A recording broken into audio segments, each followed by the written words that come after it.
Maret 2025 jumlah penduduk miskin di Indonesia sebanyak 23,85 juta orang atau turun 0,2 juta orang dibandingkan dengan kondisi September 2024. Namo Buddhaya, salam kebajikan.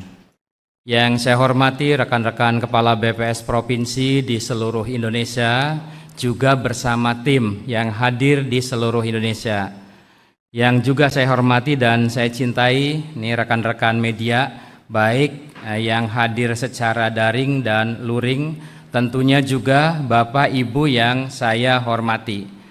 Terima kasih kami ucapkan telah bergabung pada rilis berita resmi statistik hari ini Jumat 25 Juli tahun 2025.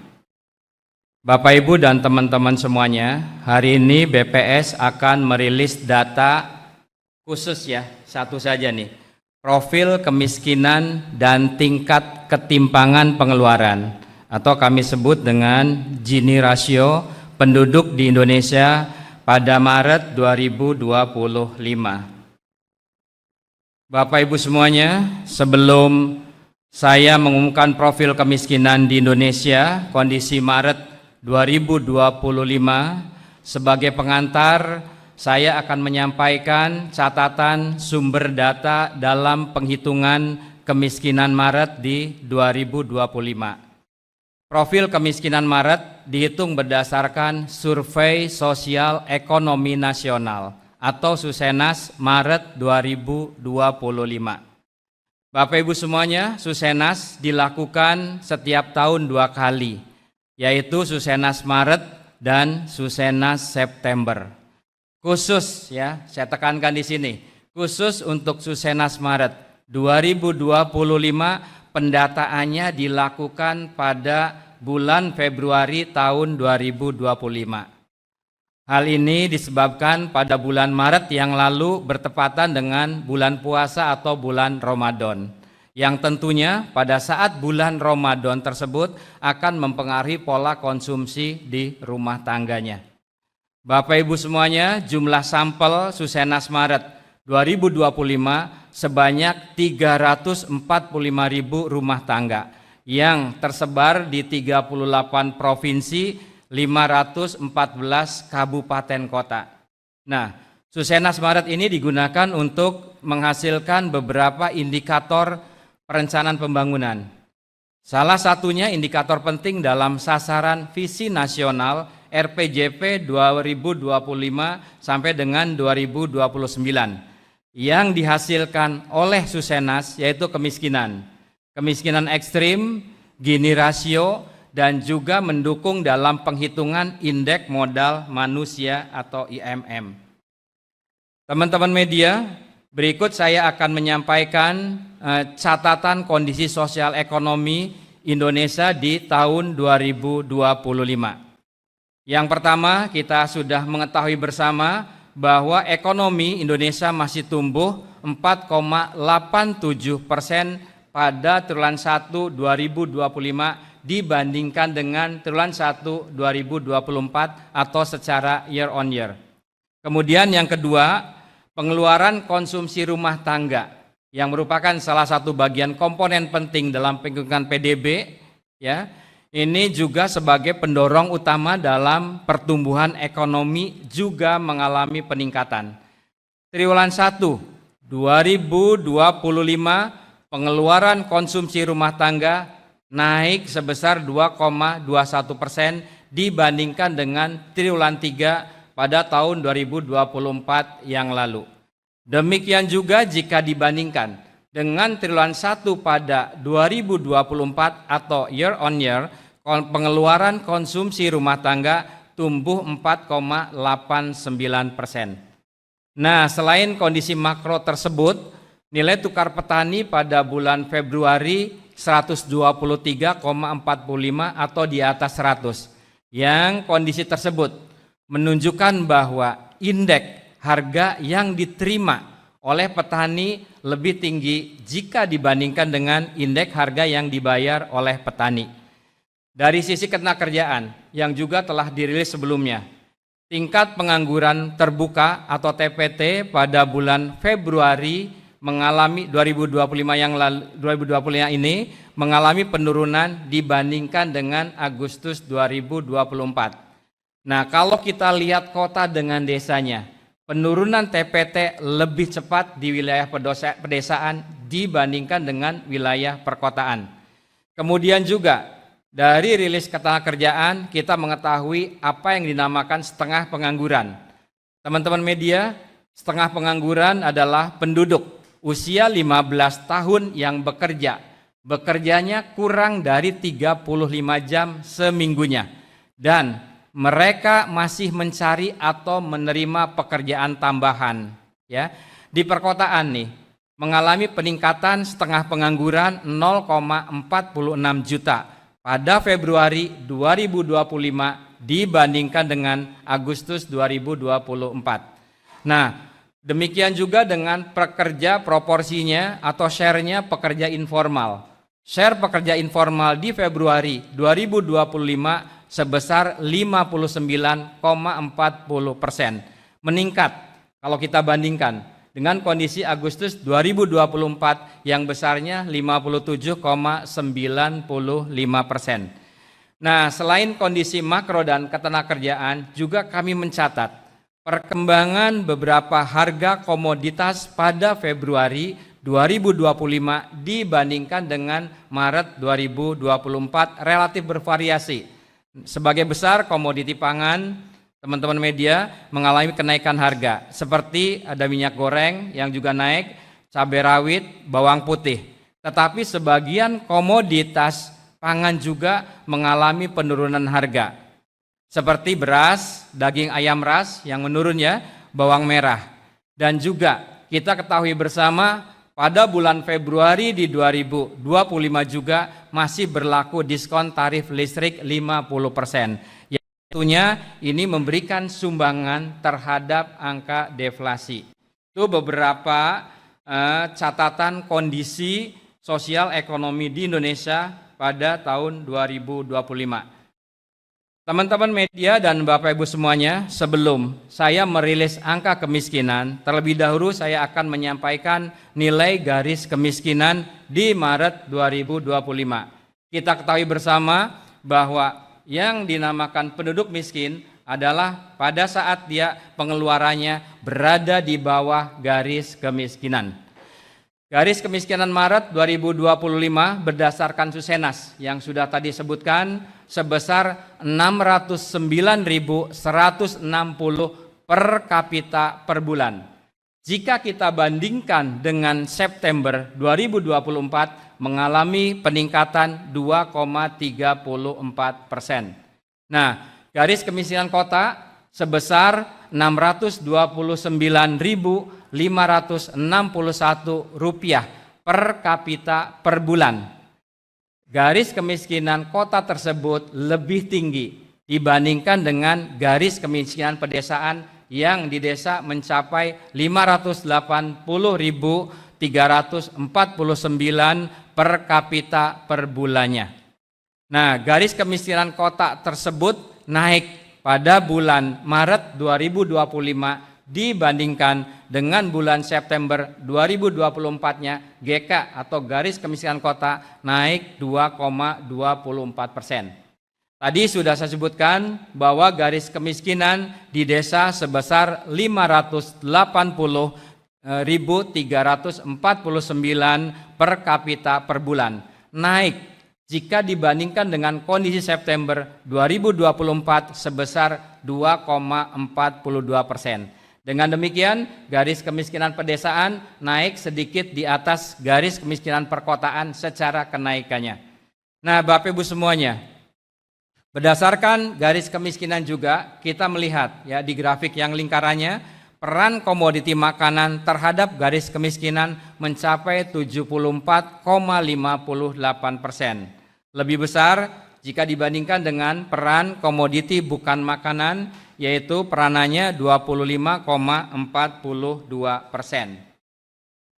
Bapak Ibu dan teman-teman media, Berikut saya akan mengumumkan tingkat kemiskinan di Indonesia pada Maret 2025. Maret 2025 jumlah penduduk miskin di Indonesia sebanyak 23,85 juta orang atau turun 0,2 juta orang dibandingkan dengan kondisi September 2024. Nah, dari sisi persentasenya, penduduk miskin terhadap total populasi atau total penduduknya pada Maret 2025 mencapai 8,47%, atau jika dibandingkan dengan September 2024 yang lalu turun sebesar 0,1% poin. Sebagai bahan perbandingan Bapak Ibu semuanya, bisa dilihat di grafiknya ya.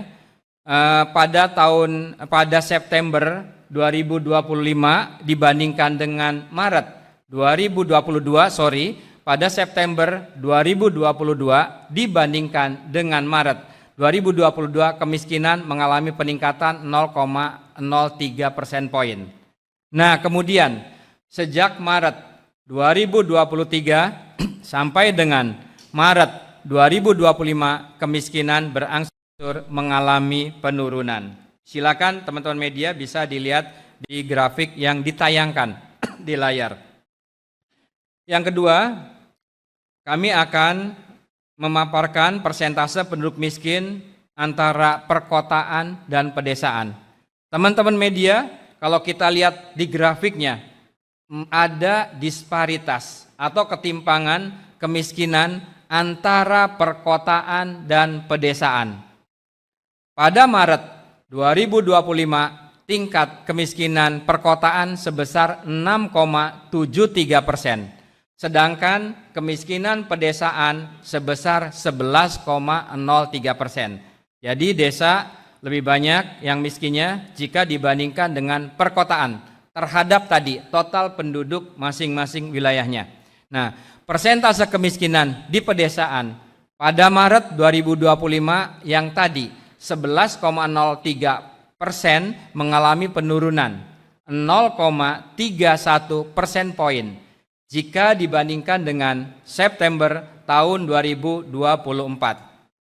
Walaupun demikian, teman-teman media, kalau kita cermati di grafik tersebut, persentase penduduk miskin di perkotaan pada Maret 2025 yaitu sebesar 6,73% mengalami peningkatan jika dibandingkan dengan kondisi September 2024. Penduduk miskin di kota meningkat sekitar 0,07% poin Maret 2025 dibandingkan dengan September 2024 yang lalu.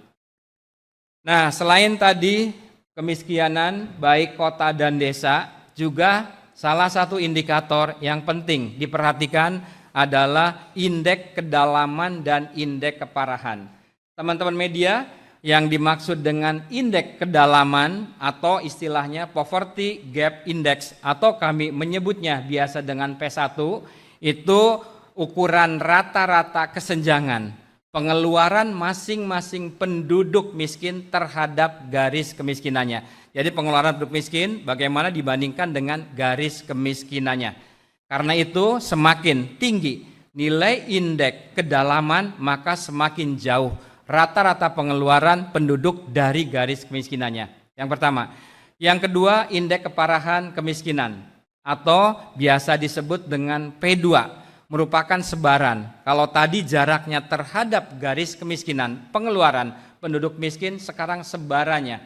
Sebaran pengeluaran penduduk antara penduduk miskin tersebut.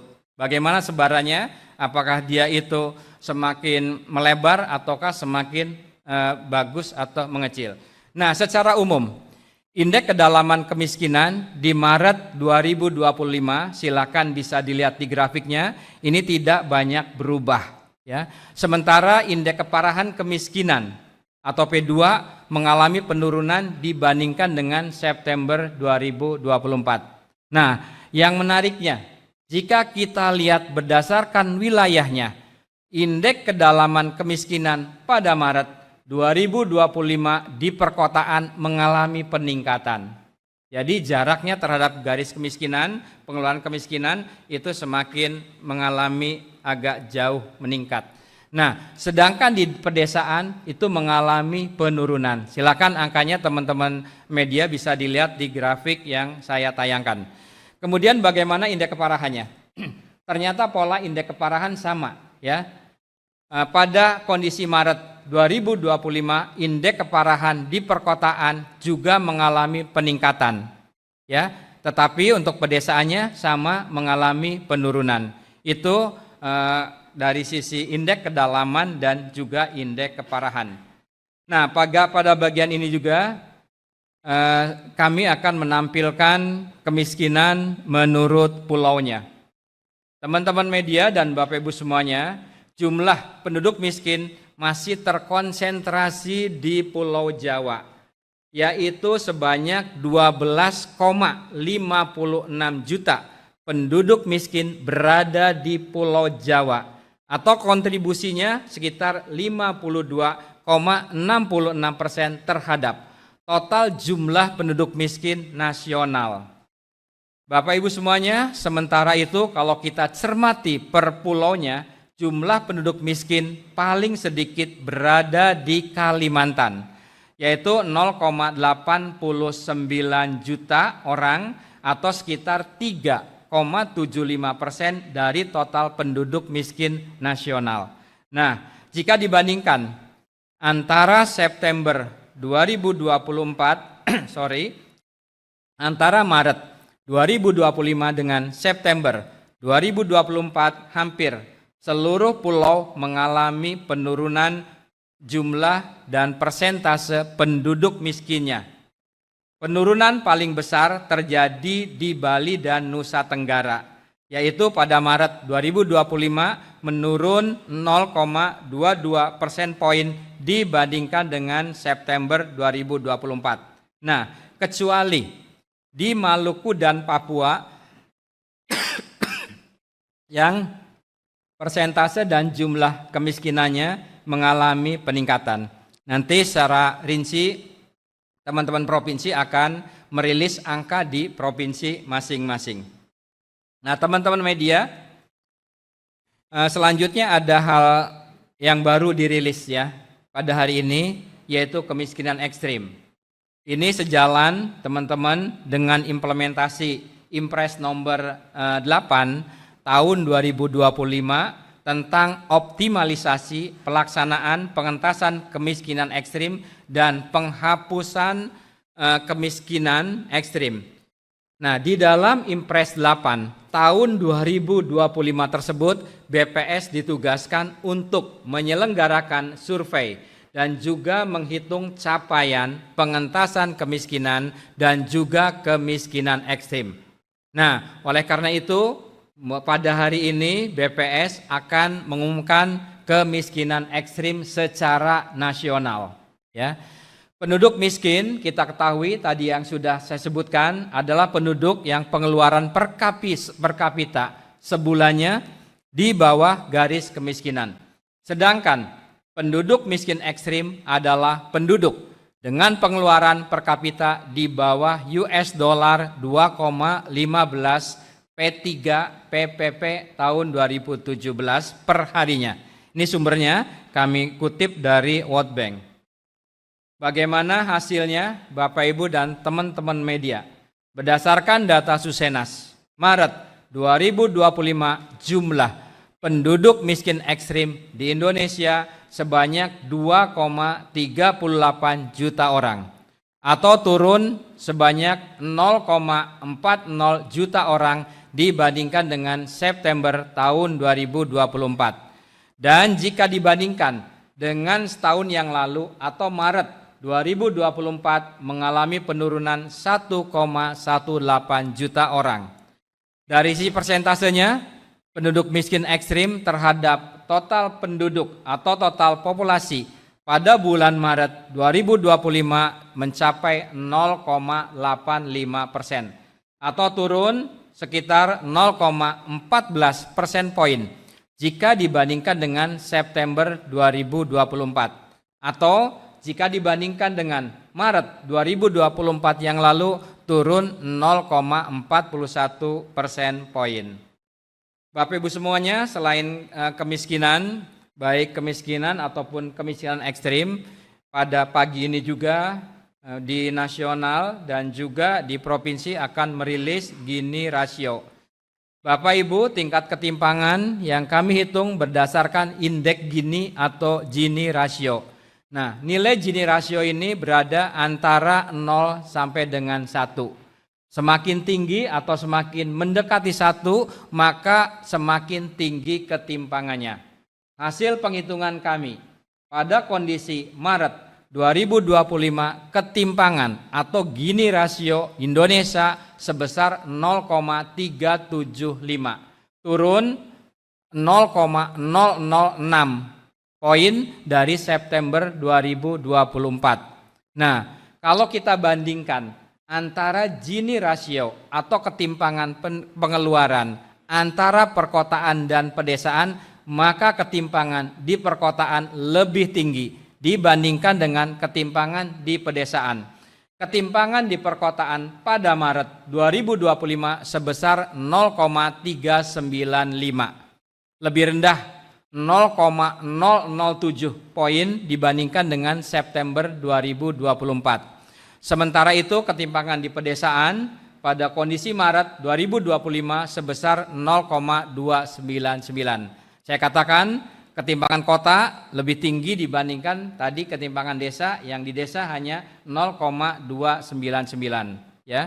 Lebih rendah juga di desa jika dibandingkan dengan September 2024, yaitu lebih rendah 0,009 poin. Demikian ya Bapak Ibu semuanya, pada pagi ini kami merilis dua indikator ya, kemiskinan dan ketimpangan. Nah, rangkuman yang tadi sudah saya bacakan, yang sudah saya uraikan di list tersebut ada beberapa poin. Yang pertama, tingkat kemiskinan sebesar 8,47%. Dengan jumlah penduduk miskin pada Maret 2025 mencapai 23,85 juta orang. Tingkat kemiskinan di pedesaan 11,03%, lebih tinggi dibandingkan dengan tingkat kemiskinan di perkotaan, yaitu di perkotaan pada Maret 2025 kemiskinannya 6,73%. Tingkat kemiskinan ekstrim ya, Maret 2025 sebesar 0,85% dengan jumlah penduduk yang miskin ekstrimnya 2,38 juta. Yang berikutnya, yang terakhir, yaitu ketimpangan pengeluaran yang kami ukur dengan Gini rasio atau indeks Gini. Tercatat sebesar 0,375. Turun 0,006 poin dibandingkan dengan September tahun 2024. Ketimpangan di wilayah perkotaan lebih tinggi dibandingkan dengan di wilayah pedesaan. Jadi tadi teman-teman media ya, kemiskinan di pedesaan lebih tinggi dibandingkan dengan perkotaan, sedang ketimpangannya di wilayah perkotaan lebih tinggi dibandingkan dengan wilayah pedesaan. Demikian rilis berita resmi statistik pada hari ini 25 Juli 2025. Terima kasih atas perhatian Bapak Ibu dan juga sahabat kami, teman-teman media. Saya berharap untuk Kepala BPS Provinsi silakan untuk melanjutkan rilis di wilayahnya masing-masing.